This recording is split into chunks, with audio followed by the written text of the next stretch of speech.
Welcome to Cult Classic Cinema Archive.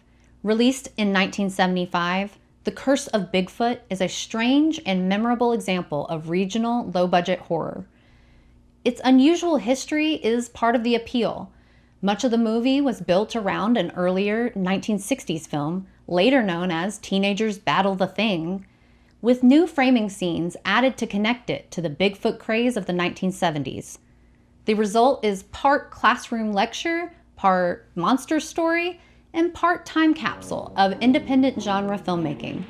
It may be rough around the edges, but that homemade quality gives it a special place among oddball creature features. And without further ado, here's the movie. Thank you for stopping by.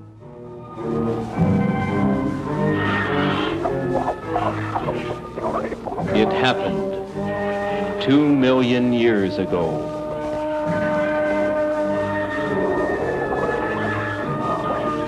In steaming swamps and prehistoric jungles,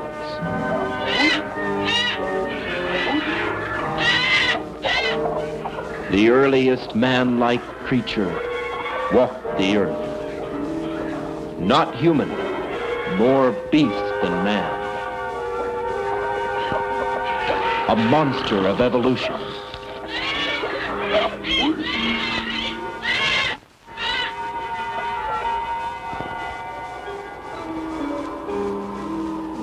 It walked across the eons of time, slowly changing, becoming more and more human, more and more advanced, until in the Pleistocene, just thousands of years ago, man himself emerged. But the change from beast into man was not a steady one, and sometimes primitive man would find his life threatened, terrified by the appearance of a monster from the past.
tonight, huh? You're making enough noise to wake up the dead.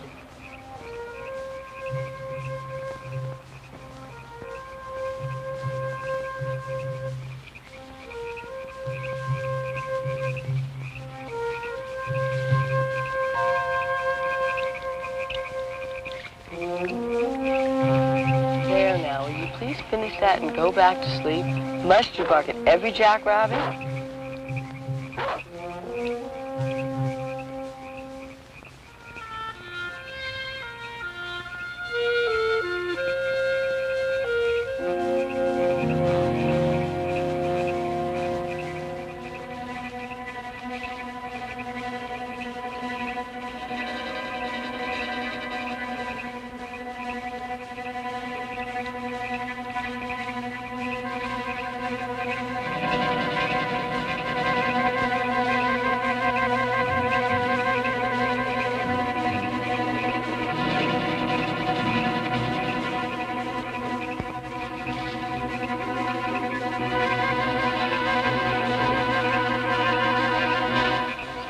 If you're good for the rest of the night and don't awaken anyone else, I'll promise to take you hunting with me tomorrow.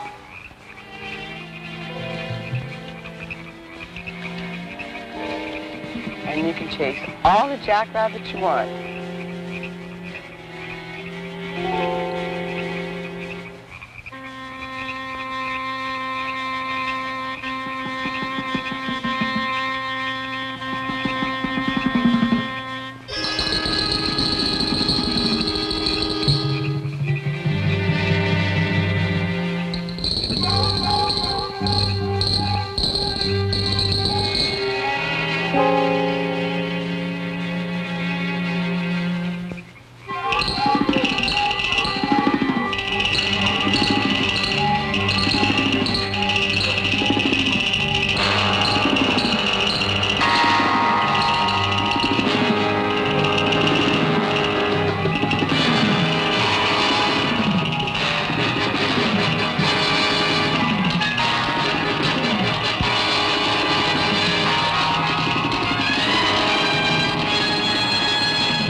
Andy, will you get the lights, please?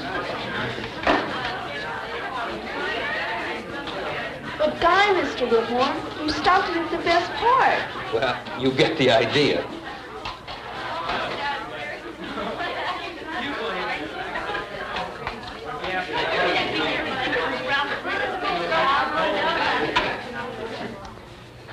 Here we have the classic example of the Hollywood monster.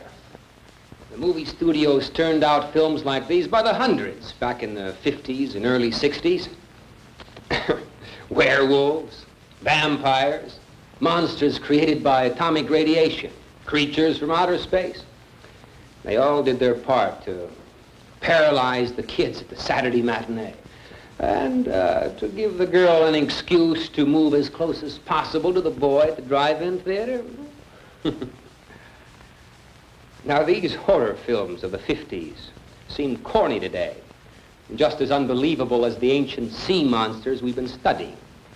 But don't get the idea that monsters are a thing of the past. All of you have seen recent films about the devil and demon possessions. Even the film about the great white shark was a monster story of sorts, a modern-day sea monster. These films managed to give all of us a few genuine moments of fear. Yes, man has always had his monsters. Very real. And sometimes most unexplainable. Well, class, today we're concluding this study of the supernatural, of powers and beings outside the reality of nature. So I've invited a guest speaker who should be arriving in a few minutes.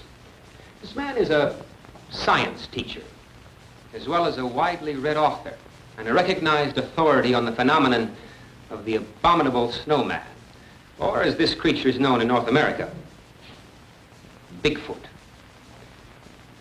A present-day monster.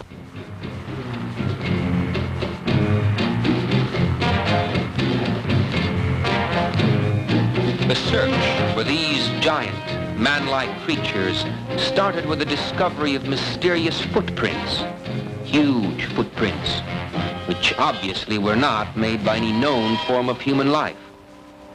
These initial discoveries were made mostly in the snowbound regions of the world, parts of Alaska, Canada, and most often by mountaineering expeditions in the Himalayas.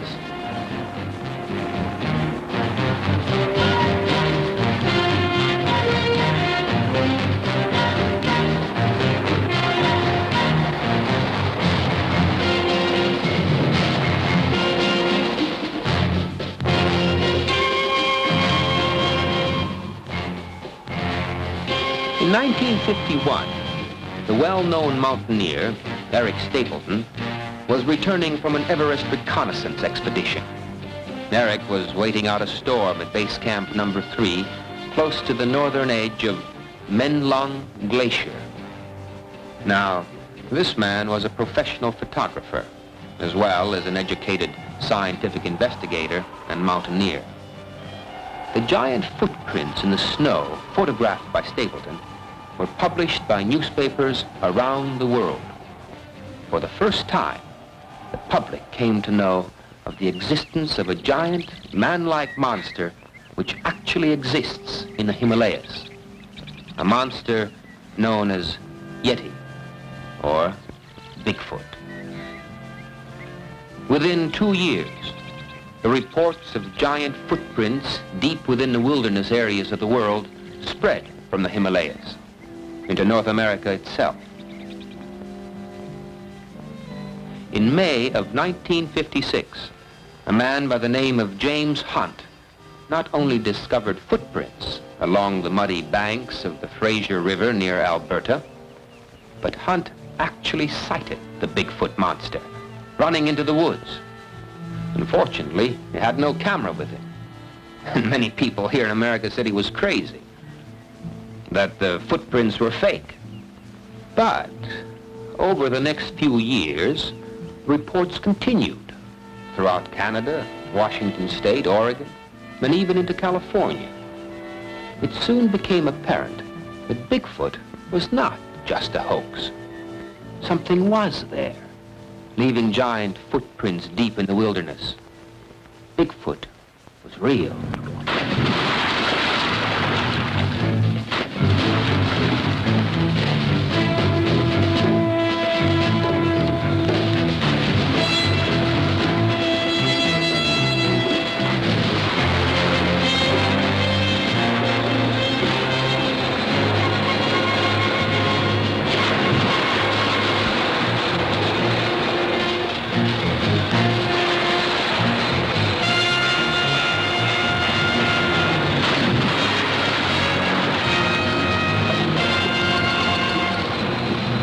Whatever it was, wherever these giant creatures came from, it was obvious that they were becoming as curious about us as we were about them. In many logging camps throughout the Northwest, workers reported sightings of huge, hairy creatures watching them from the woods.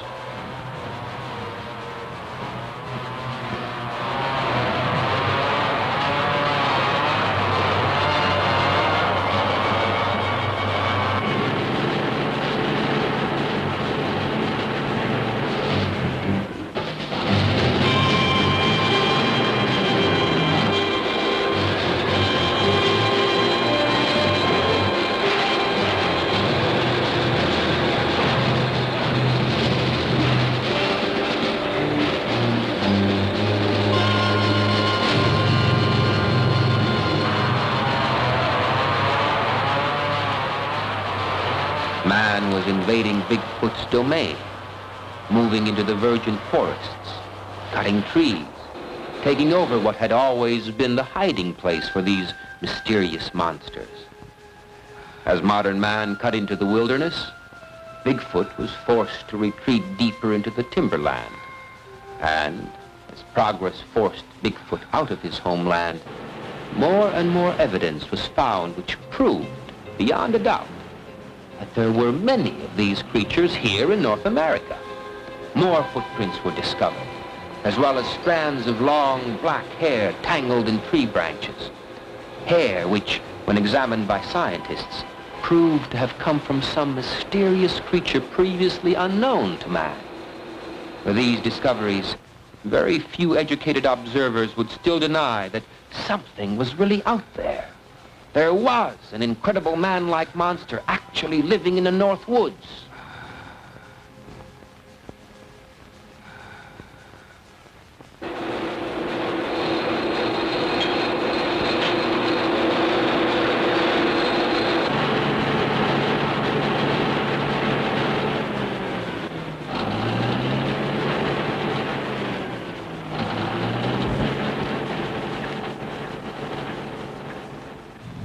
Just a few years ago, in the wilderness of Oregon, two employees of a large lumber mill set out late one afternoon to visit a favorite fishing spot.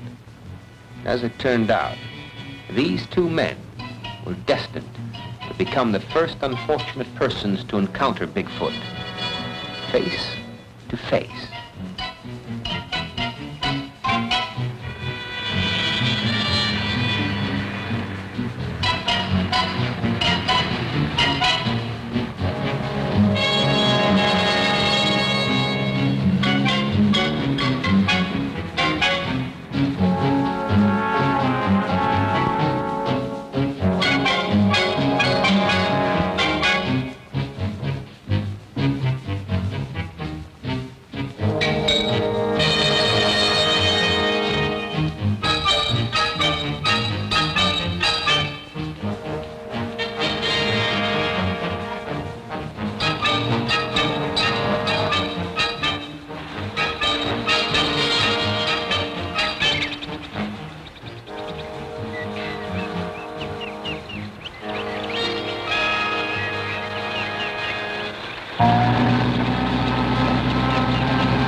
Larry, where are you?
Don't drive him off, John.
Expect us to believe all of this?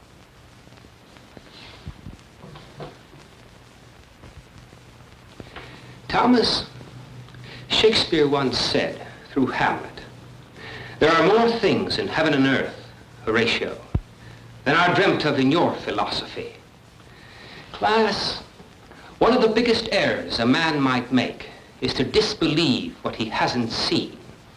To think that there are not evil powers or fantastic creatures just because you personally haven't experienced them could result sometime in a dreadful consequence.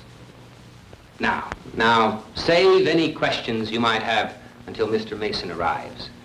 He once had an incredible first-hand experience with Bigfoot, and I want him to tell you the story himself. Well, while we're waiting, let's review, see if you remember the names of some of these ancient sea monsters. Anne, can you tell me about this fellow? Let's see. That's one of the dragons from the 16th century, I think. He was a flesh eater and supposedly grew to a length of about 30 feet or more. Good. Now, who can tell me about this fellow? That's a griffin. It's a flying bird monster. Back legs of a wolf, front legs of a hawk, like claws, and it would swoop down to catch its victim. usually young kids, and it would just tear them apart. And it would just eat everything except their shoes.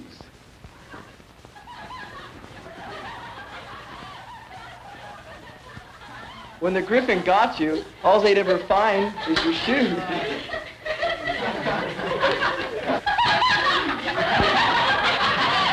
All right, Daddy. That may be true.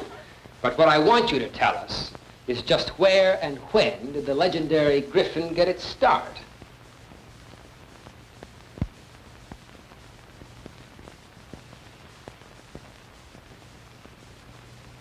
Andy. He was invented in the 1400s by the Germans. Really? I wonder.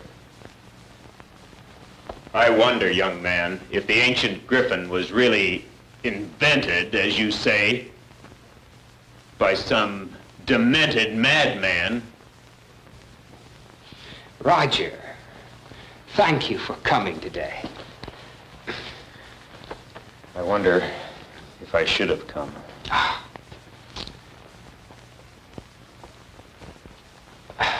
I want to introduce to you a man who has spent much of his life as a teacher and as a highly respected scholar. He's written several books on the subject of Bigfoot, and his actual story, experience, incredible experience, with the giant man-beast of America is an amazing story he so kindly agreed to tell us about today.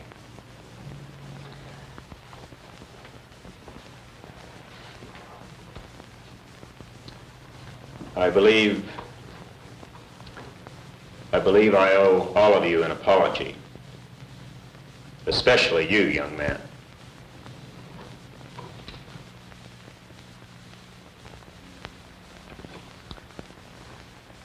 Your teacher has been very kind in introducing me as a scholar.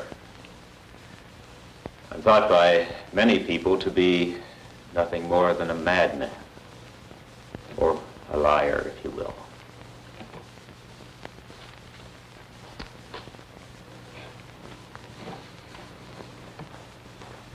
"15 years ago, in a high school much like this one, I was teaching science to a group of students not unlike yourselves.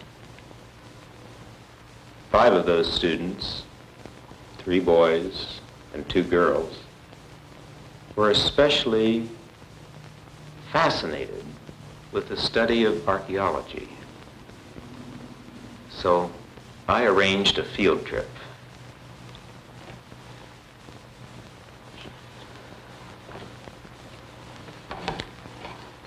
As a result of that field trip,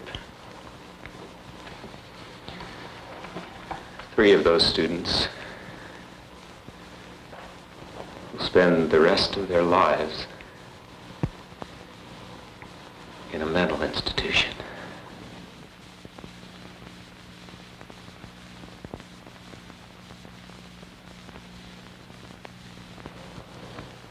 One girl cannot speak to this day.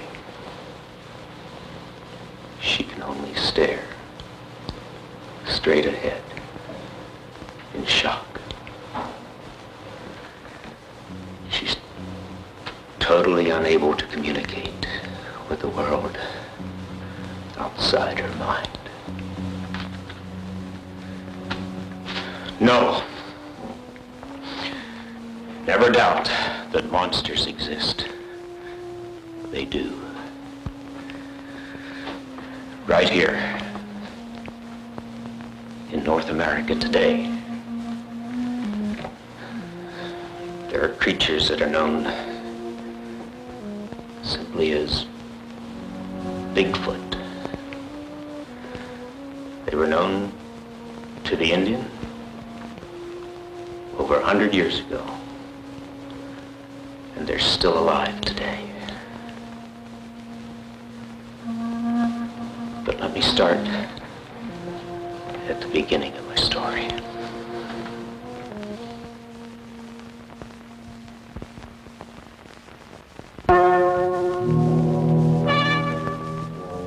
In museums and universities throughout the world, archaeologists are learning more each day about prehistoric man. Archaeologists are highly skilled, specialized scientists.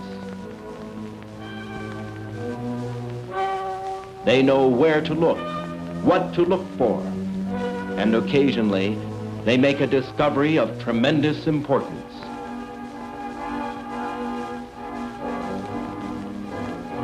This is the story of such a discovery. It began a year ago, not in a museum, but on the campus of a high school in the Southwest. 5 high school students and their teacher met with Dr. Bill Wyman, curator of the Lincoln County Museum, an outstanding archaeologist.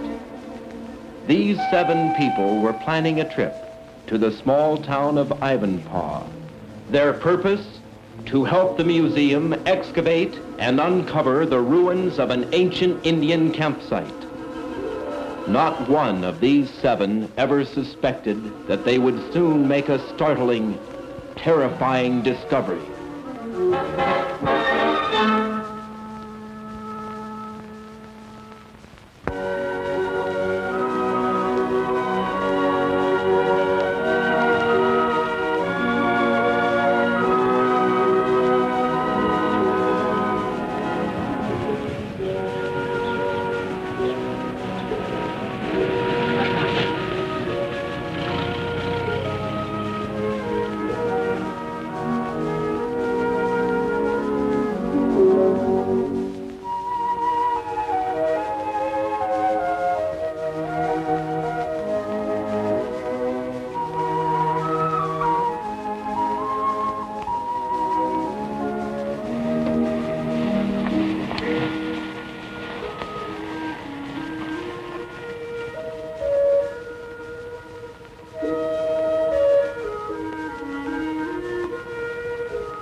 Grab your sleeping bags and leave them here. Is this where we're going to sleep? Here you go, Joey. Yes.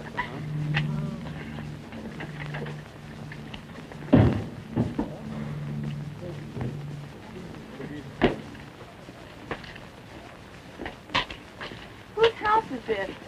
This belongs to one of the Museum Association members. No one lives here right now, so he lets us use the place whenever we want.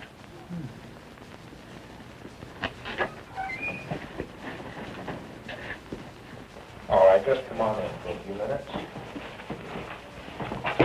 Sharon, look at these.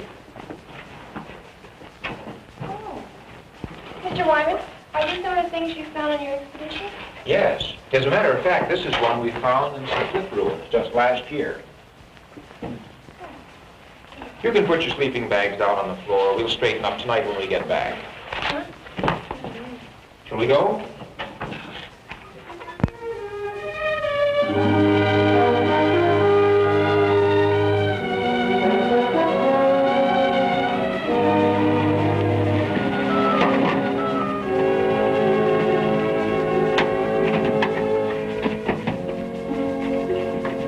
Excavation site out there on this place. Thanks, sure.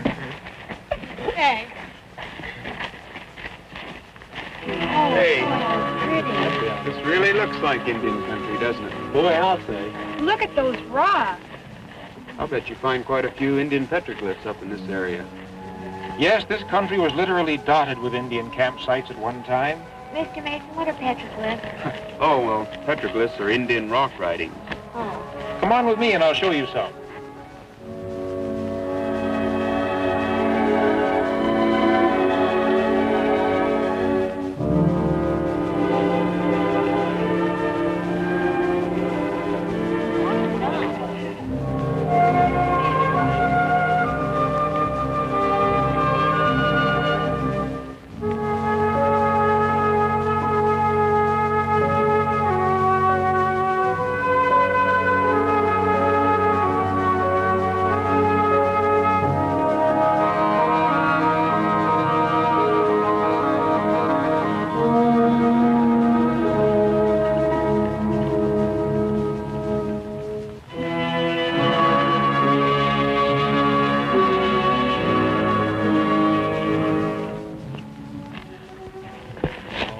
there we are. Boy, look at those. These technically aren't petroglyphs. Petroglyphs are Indian writings that have been scratched into the rock. These have been painted on the rock with berry juice stain. We call these pictographs. Well, what do they say? Can you read them? We've been able to figure most of them out. They tell of the history of a great Indian tribe, one that lived around here thousands of years ago. There were 2 chiefs in the tribe, many, many braves. They hunted the deer and the rabbit with bows and arrows. And they believed that the sun and the rain were powerful gods who were continually fighting each other. Gee, how can you tell all that? We have to study these symbols a long time. Basically, though, this is just a big primitive history book. Say, Bill, let me get a picture of that. Wonder if you'd just point at that. All right. And the rest of you be looking at it. I'll get it from over here. That's a rabbit. How interesting. Bob, would you kneel down there and be looking at the rock?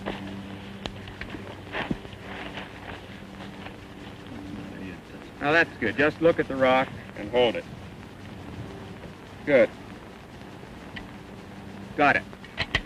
Now I guess we better get to work. Right. But where's the excavation? Right back this way.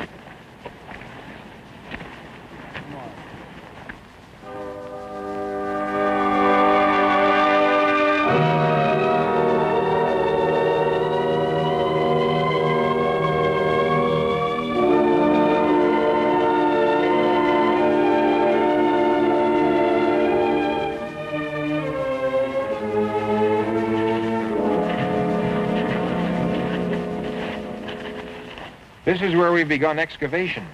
What sort of thing do you suppose we might find? Well, that's pretty hard to tell. The only thing we've located so far... Well, here, I'll show you.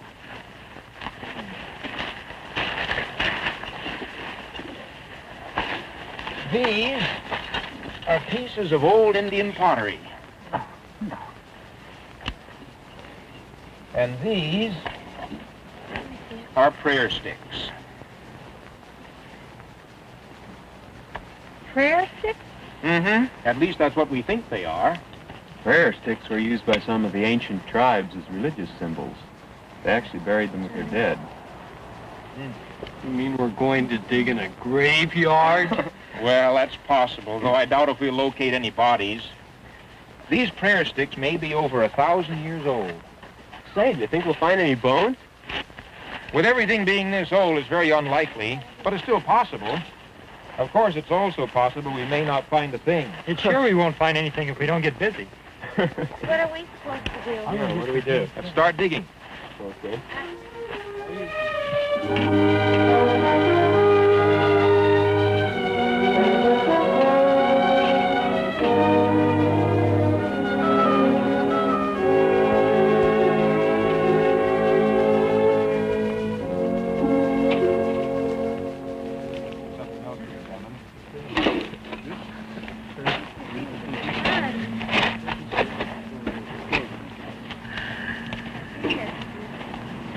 Say, Bill, look at this piece of pottery that Bob found.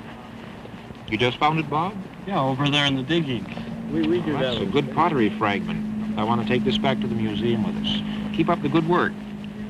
By the way, what time is it? 20 after 12. Getting a little late. Lunchtime! Oh, boy. You boys ready for lunch? Boy, you said it. Good, I'll get it from the truck. I'll give you a hand. All right.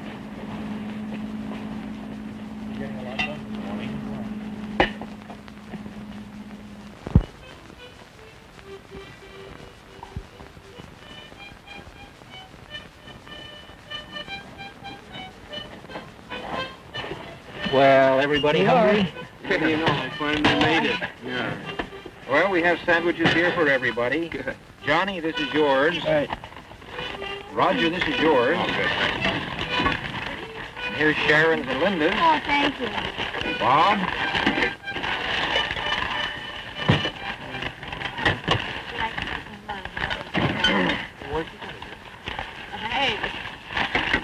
Well, I suppose you see now why most people don't like this part of museum work. You mean the food or the digging? the digging. By the way, did we find anything of value today, Mr. Wyman? Oh, yes. For instance, this rock. This was used to grind up seed to make flour for bread. Notice the worn edges on it? And this pottery, we'll take it back to the museum and study it more carefully. I think we can tell exactly how old it is.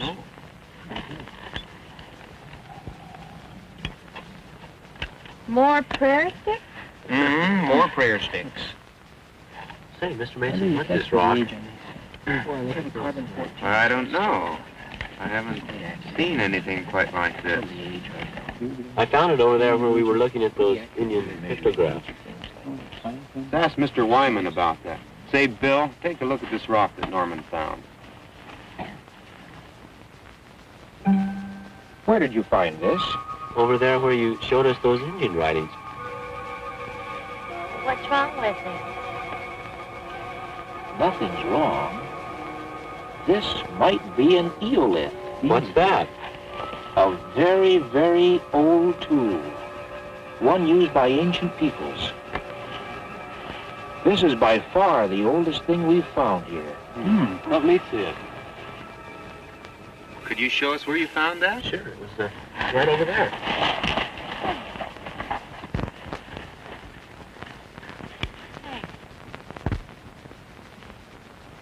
It's right around here somewhere. Just lying on top of the ground. I picked it up for a souvenir. I collect rocks. You collected a good one this time. Well, I don't see anything else. All of these are just plain old rocks. Well, it seems funny that it'll be lying just on top of the ground, doesn't it? Yes. Unless it fell. Up there. Maybe it fell from up there and rolled down. Yeah, it looks like there's a ledge up there. Let's go up and see. All right. You'll have to find some other place to get up, though. We'd never make it from here. I think I'll stay down. Me too. Need a climbing rope from the truck. I'll get it.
Way down.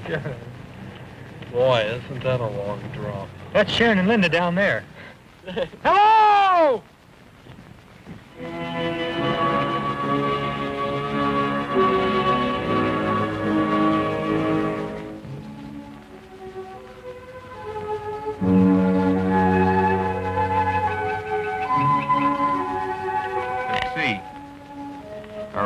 of the spot where the rock fell?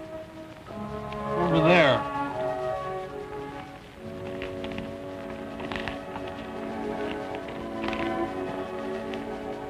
Let's look around down here.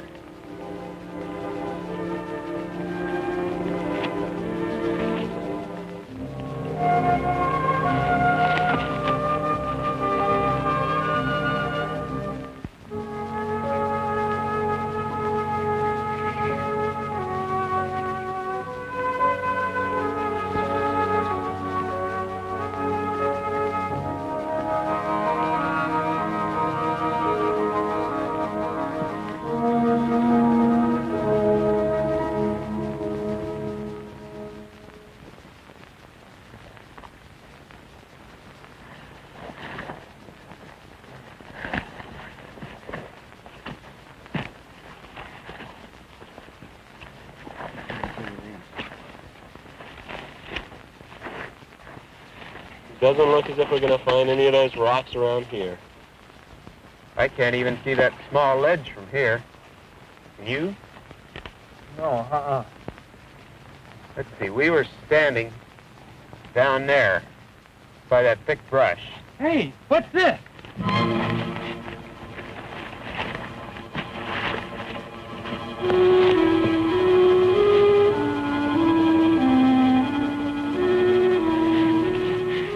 Stone tablet of some kind.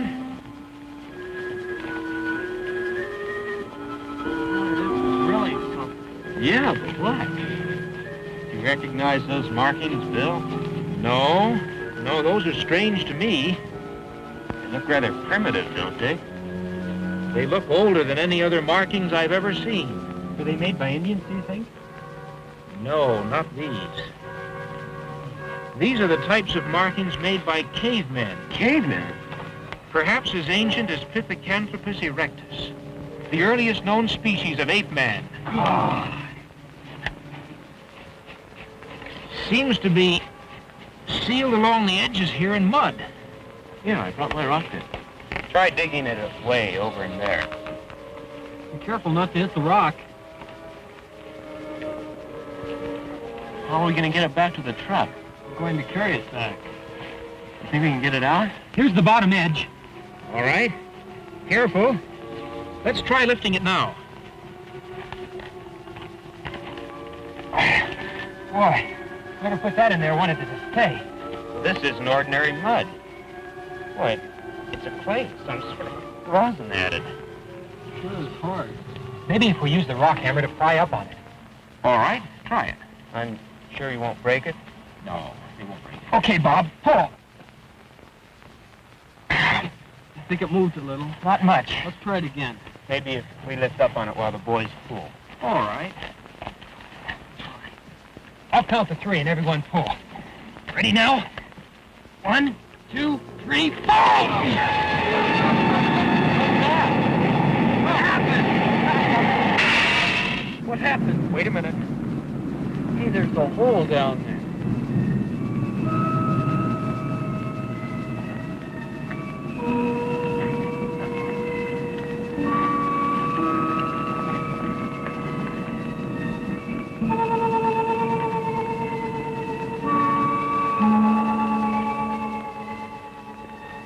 Wish we had a flashlight. Can you see anything? Why, it looks like it might be a cave. What are you doing? I'm going down inside. So am I. Me too. We can't all go in.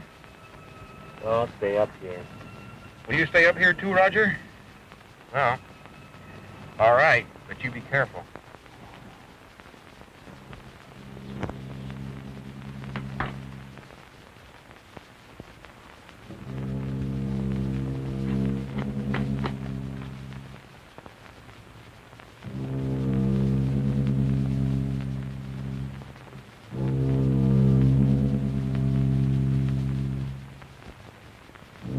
All right. Come on down. I'll go first. Okay. Now get a good grip on that rope. It's pretty solid.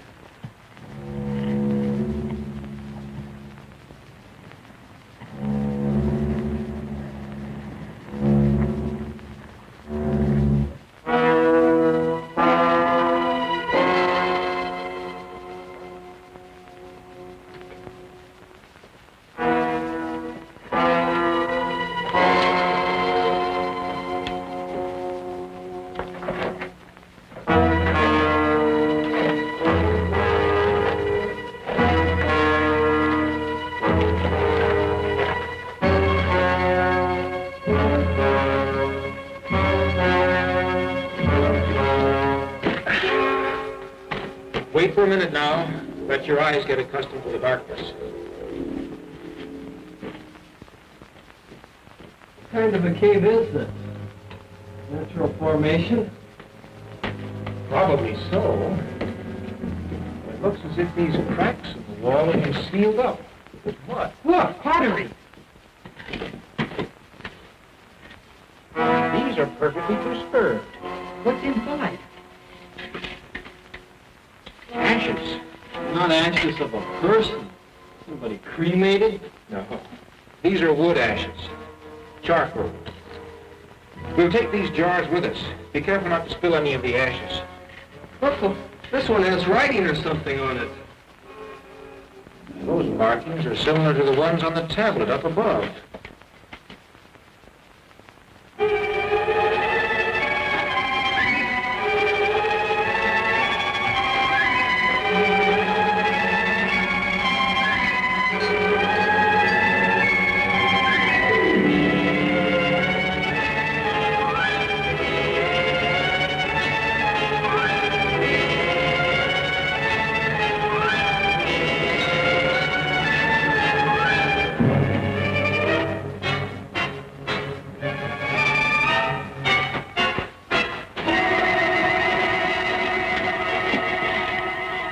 What is it? What did you find?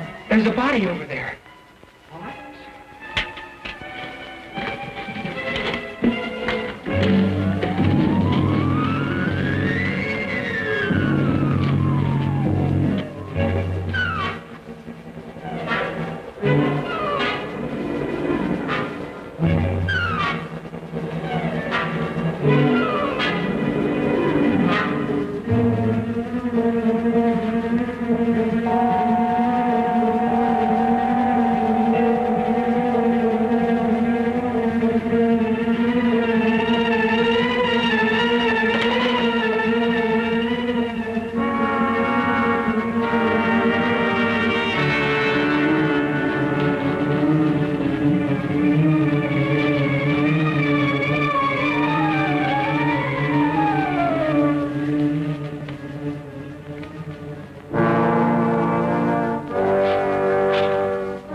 It's a mummy, covered with mud. What a find. Yeah. How can we get it out?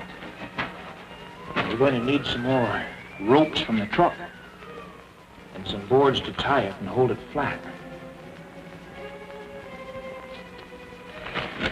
Let's go.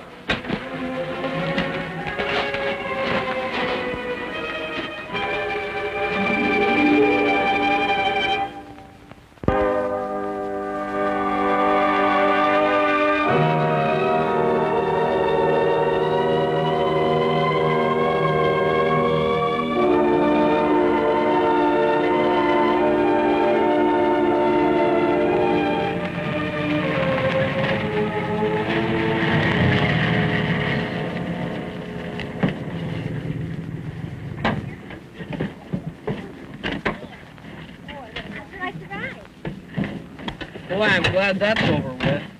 Something tells me Bob doesn't think much of our new passenger. Well, it's the first time I've ever ridden with a mummy. I'll open the door to the shed. We'll leave it there tonight. You mean we're gonna put it in there? You wouldn't want to leave a mummy outside, would you? Suppose it rains. Be careful bringing it in. I'll get this end down here. Okay, I'll get here. Bob, you get that corner on that side.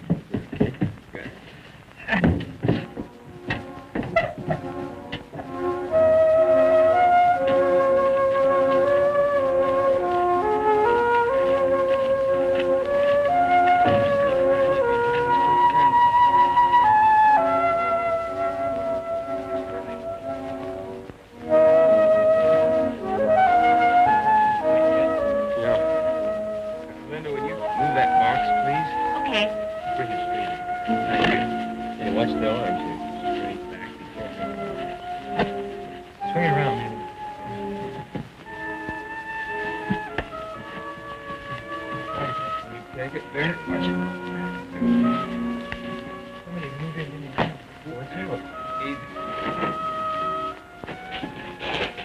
What do you want? Let's just put it on this trunk. Be careful. Boy, who would have thought we'd ever find anything like this? Easy now. Okay, there. Are you going to dig it open and look inside? I'm afraid if we try opening it here, we may destroy something.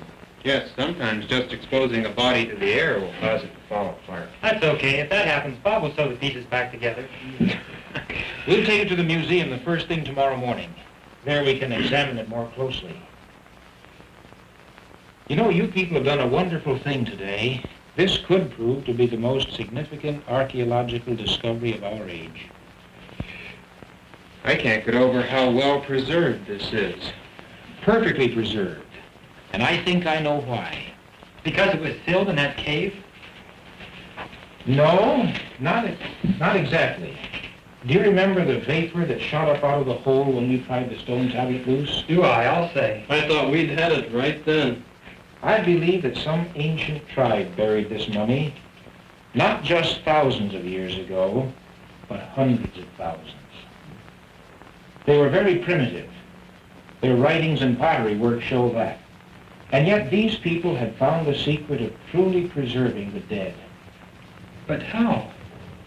They combined certain amounts of various woods and resins that were present on the earth at that time. They put them in those earthen vessels we found and burned them in a sealed cave. The smoke and the incense had the power of preserving whatever was in the cave. So that's why the jars we found were filled with ashes. And that vapor that escaped from the cave was a preservative smoke, hundreds of thousands of years old. Well, that's my theory. I could very easily be wrong, though. Hey! It moved. What moved? The mummy moved. Sure. It did. It moved its hand. Looks like your story got through to Norman. I didn't mean it was that well preserved. I'm not kidding. I'm sure it really did move. I was looking right at that hand, and it just moved, just a little bit. You'll understand. Norman watches television a lot. But I'm not kidding. Don't tell your story now. Wait until later on this evening, just before we go to bed. Well, I think right now, at any rate, we should all eat dinner. Good idea. I could use something.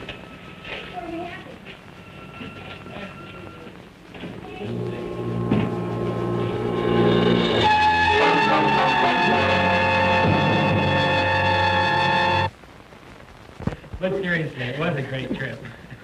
Boy, it sounds like it. This day certainly did go by fast. I only wished I would have gone with you guys when you climbed up those rocks. That was quite an experience. And where were we? Waiting down below. Well, when I looked up and saw that ledge and that sheer cliff, well, I always feel a lot better on solid ground. So next week, all the newspapers will bring big stories about how we found a mummy. Maybe even magazines. Well, what's wrong with that? Yeah. I'll be asking me what I did, what happened. What did I do when I first saw that mummy lying there in that cave like it has been for thousands of years? And what am I going to tell them? That I didn't do anything because I wasn't even in the cave. I was too afraid to climb up on the rock. Well, you weren't alone.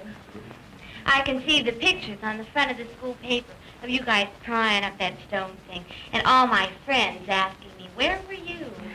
Tell him you took the picture. Thanks. Well, I sure go for a bottle of pop. The country store is open until 9 o'clock if you want to walk up there. How far is it? If you cut through the orange grove, it isn't far, about a 10-minute walk. There's a well-worn path, so you can't get lost. Want to walk up? Sure, sounds like fun. Anybody else want to go along? See, you plan on bringing in the rest of those jars for a closer look, don't you? Yes. And then I think I'll stay here. I think I'll go outside, too, for the fresh air. Yes, don't feel you have to stay inside. The country up here is pleasant at night. I'm too tired to go anywhere. It's sure that if I go out there, something important will happen here. And if I stay here, they'll probably find flying saucers. By the way, you can bring me back a bottle of orange pop if you want. Where's the dime? Come on, dig it out.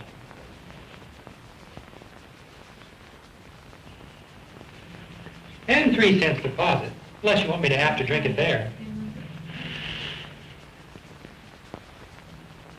Some people are natural Are you born coming? tightwads. Coming? No, I'm going to conserve my energy and stay here.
It's what? Look, Norman, this is just about...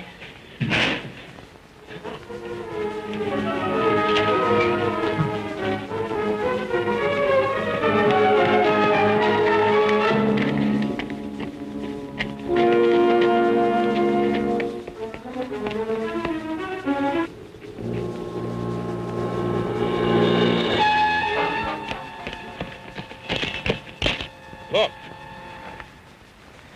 It ran into the grove. What was it?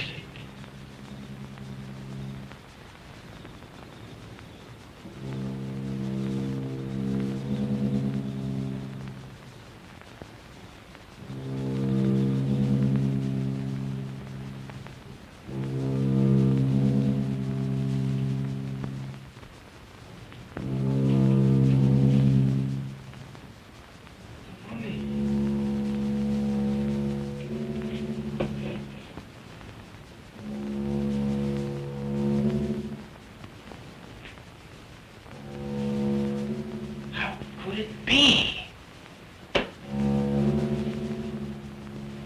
Come on, Bill. We've got to do something.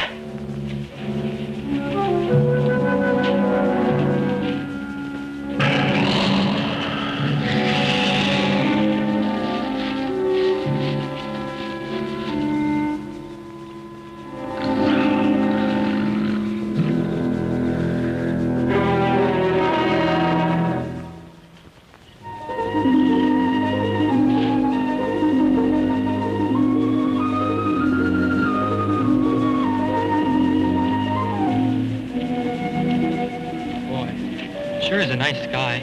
The moon's so bright, you don't even need a flashlight. I love the country at night, don't you? Look at the stars. There must be billions of them. Living in town all the time, I guess you never realize how many there really are. Wouldn't it be great to live out here instead of in the city? Boy, I'll say. Shall we cut through the grove again? I guess so. We found our way the first time.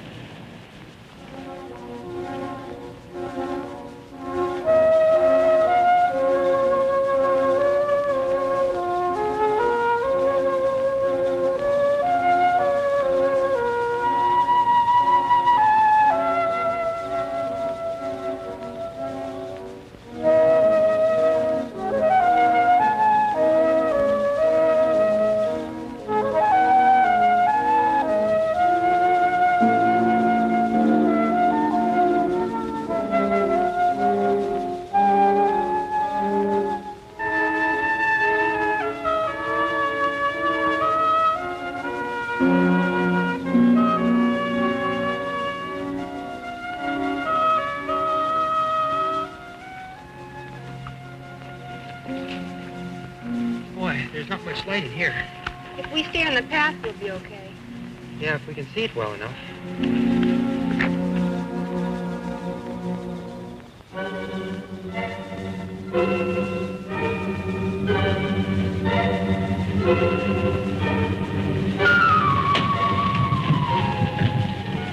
You get down to the next house and warn them. I'll get Johnny and Sharon and meet you here. Right.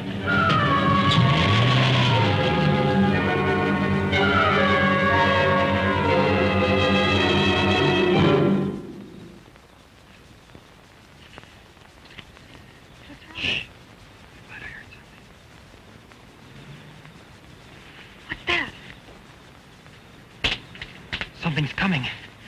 Let's get out of here. Wait!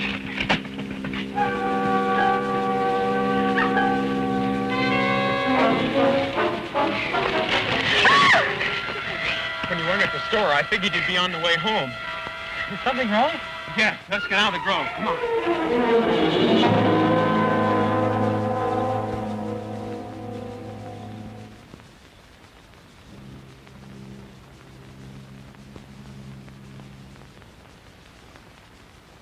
Oh, yes.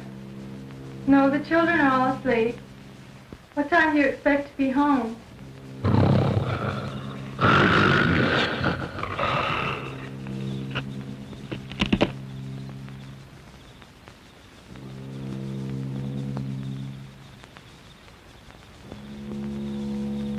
Early in the morning. We're all fine. Okay, bye.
Hello, Bill. Walt, it's good to see you, especially now.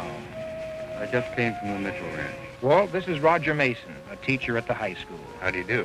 How are you, Mason? And this is Johnny, one of his students. Hi, Sheriff. Hello, Johnny. We were up digging at the Indian site yesterday, and that's where we discovered the cave and the mummy. Bill, of all the weird stories I've heard, this is the strangest. If it weren't for you boys, I wouldn't believe it. How do you account for it? I can't.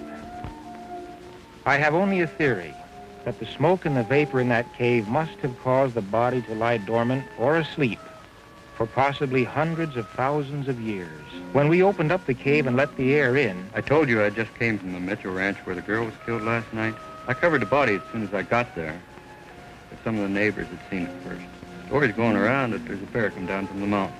One of the windows was badly smashed. The door of the shed where we put the mummy was smashed, too. Let's have a look at it.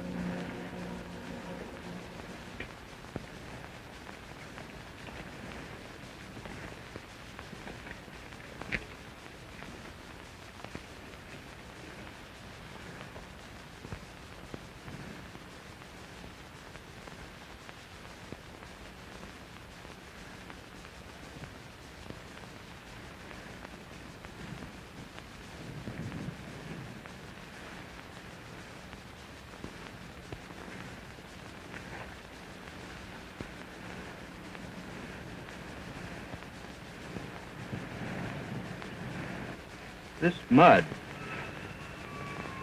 just like the lab man found by the body. Funny red stuff. The mummy was sealed with mud just like that. It broke out of its wrappings. What's it look like now? We don't know. We just caught a glimpse of it as it ran into that grove. It stood erect, but was larger than a man. That's as much as we could tell. Last night after it killed a girl, one of the neighbors said that he shot at something running into the grove. The orange and lemon groves in this part of the country are so extensive, the thing could travel for miles and never leave the protection of the trees. Let's go look at the place that you saw it run into the grove.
It looks as if it's been along here.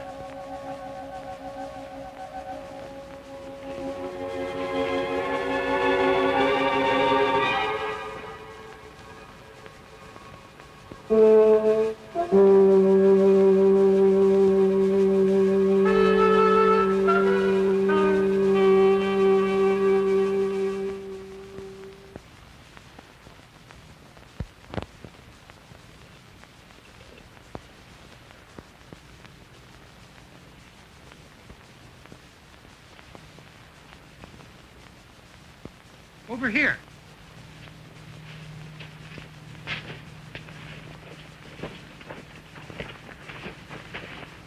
Look at the broken branches. Why, there's blood on the ground, isn't there? Yes. I think we found the spot where the creature stayed last night. But what's the blood from? My guess is the fellow who shot at it last night must have hit it. What makes you say that? Because this isn't ordinary blood. This is too dark in color. He told me he had hit it. But he must have missed it. Why? Because I saw the gun that he used. A large caliber. 3 shots from that would have stopped anything. Anything? Well, it's sure that if a hunting rifle didn't stop it, that revolver of yours wouldn't do much good either. And it's too dangerous trying to track it down through these groves. You have an idea? Well, maybe we can lure it into the open field. It's worth a try.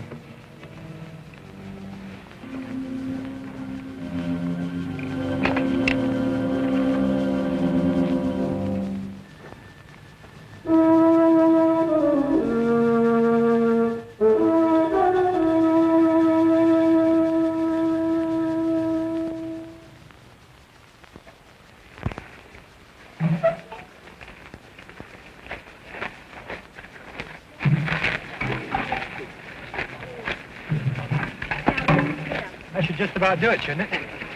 Yes, Now let's set those cans of gasoline around where we can get at them fast. All right. I'll show them where. Good.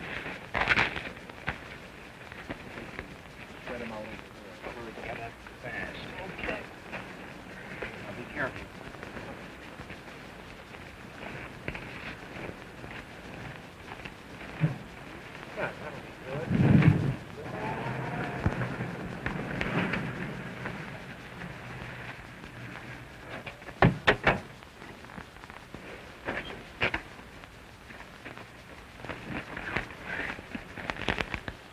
I got all the meat scraps they had.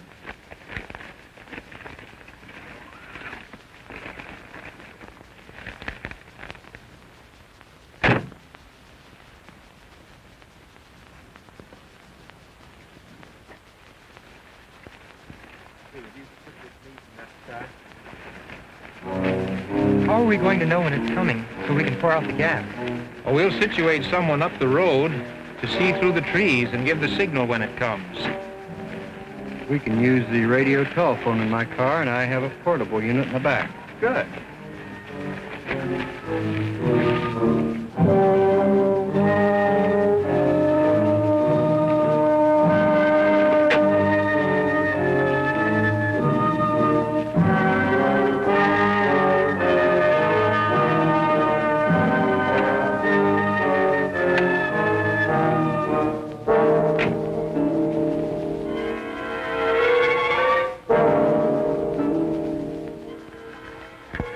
Let's hook it up down here.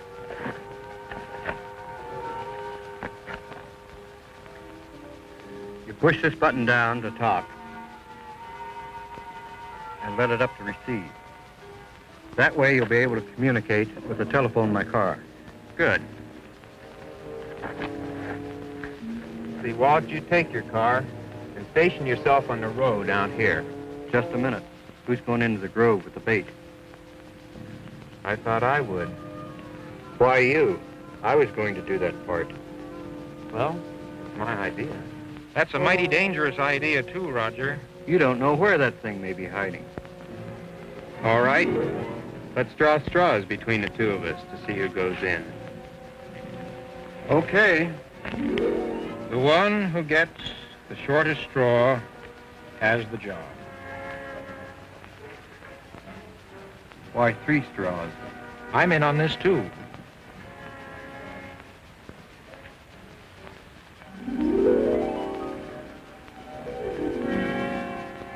Well, looks like I win anyway. I'll be down by the road. And I'll be on this radio.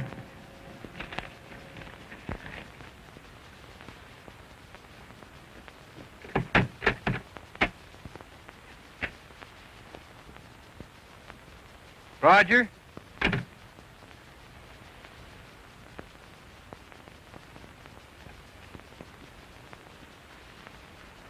You're more apt to need this knife.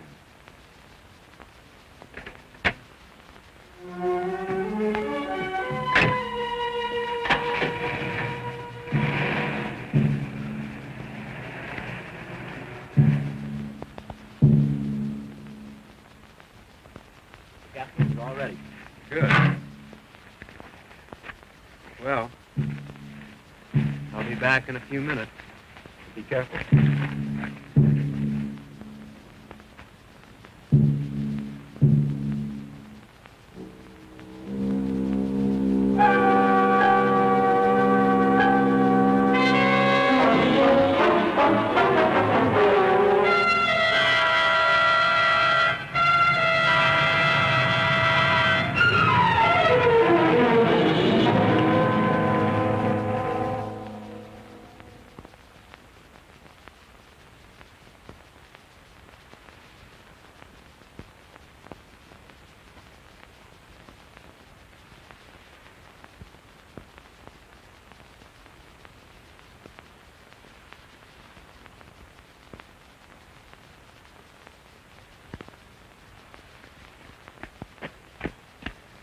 Sheriff's ready. He's got a good view through the grove from where he's parked. Yes, we've already communicated with him. Well, now all we do is wait here until it comes out of the grove.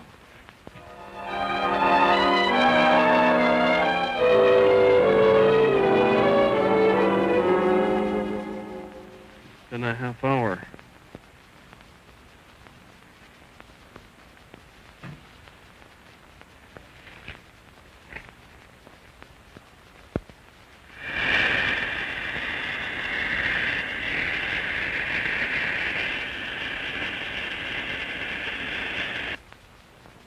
This is Bill, Walt. See anything yet? Nothing yet. Beginning to look as if this idea isn't going to work. Let's wait another 20 or 30 minutes anyway.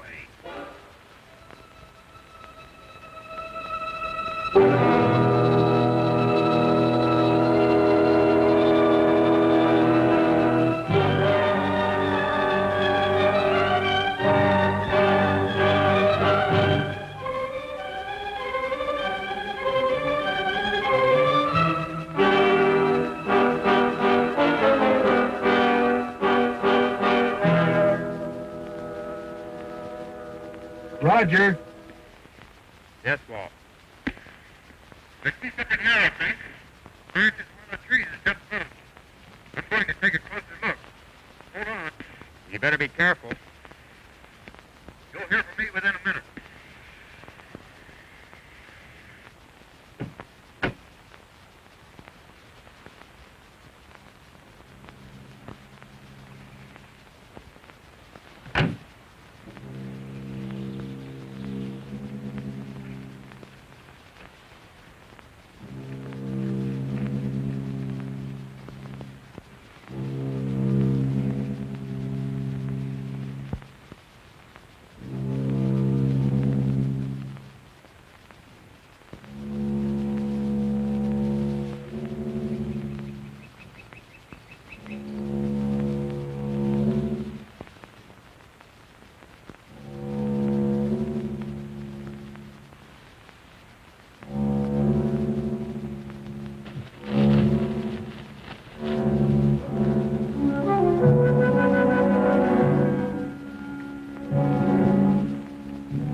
Been almost 3 minutes.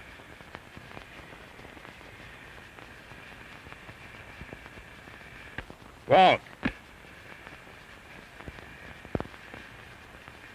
Come in, Walt. Something's wrong. Come on. Bring along those flares, Johnny. Better grab that gasoline, too.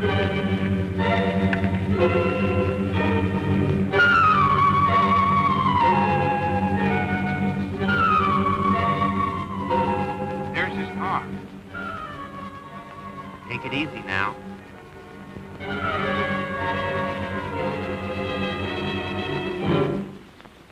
Halt! Wait here.